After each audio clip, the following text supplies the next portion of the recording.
Puis à 18 ans, j'ai dû choisir des études et un peu par hasard, j'ai commencé des études de médecine. Bon, je n'ai pas vraiment la vocation médicale, mais ce qui me fascinait, c'était tout l'aspect théorique, quoi, comment fonctionne l'être humain normal, puisque au cours des 3 premières années de médecine, on vous explique le fonctionnement de l'être humain normal. Et ce qui m'intéressait particulièrement, c'était d'une part tout ce qui était neurosciences, donc les cours de neurologie, de neurophysiologie. J'ai par exemple Jean-Édouard De Smet comme professeur de neurophysiologie. Et déjà à l'époque, je me posais des questions, donc je n'étais pas tout à fait satisfait de l'enseignement que je recevais, parce que je trouvais qu'il y avait des choses qu'on n'expliquait pas, notamment pour les neurosciences, les liens entre l'activité des neurones et l'émergence de la pensée, l'émergence de la conscience. J'avais aussi l'impression parfois que le savoir qu'on nous enseignait était un savoir un peu figé, donc on nous expliquait le code génétique, mais on ne nous expliquait pas l'histoire de la découverte. Donc je me posais déjà à l'époque un certain nombre de questions philosophiques, enfin, liées à l'histoire et à la philosophie de la médecine. Alors au niveau pratique, j'étais fasciné par la psychiatrie, et dès la deuxième doctorat en médecine, j'ai pris contact avec Jacques Flamand, qui à l'époque était directeur du département de psychiatrie à l'université, ou plutôt à l'hôpital universitaire Bruckmann, pour lui demander si je pouvais faire un stage dans son service, et il a accepté. C'était inhabituel, puisque normalement en deuxième doctorat, on a les stages classiques de médecine et de chirurgie, mais pas des stages de spécialisation comme la psychiatrie. Mais là aussi en psychiatrie, le savoir est relativement limité. Qu'est-ce qu'une maladie mentale? Qu'est-ce que la schizophrénie? Quelles sont les causes de la schizophrénie? Quels sont les modes d'action des traitements? On n'avait pas vraiment de réponse à ces questions. C'était une médecine pragmatique, efficace, mais on ne comprenait pas nécessairement ce qui sous-tendait ce peu de savoir médical.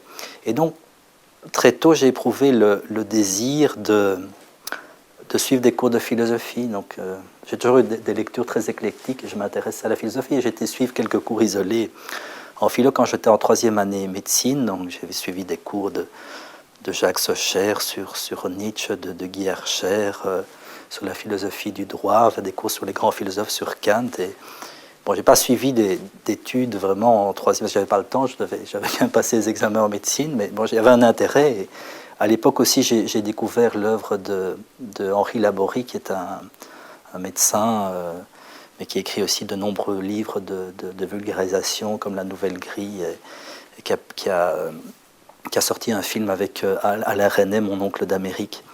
Ce n'est qu'à la fin de mes études de médecine que j'ai commencé, donc en 4e doctorat, j'ai commencé des études de philosophie. Donc je me suis inscrit en candidature unique en philo.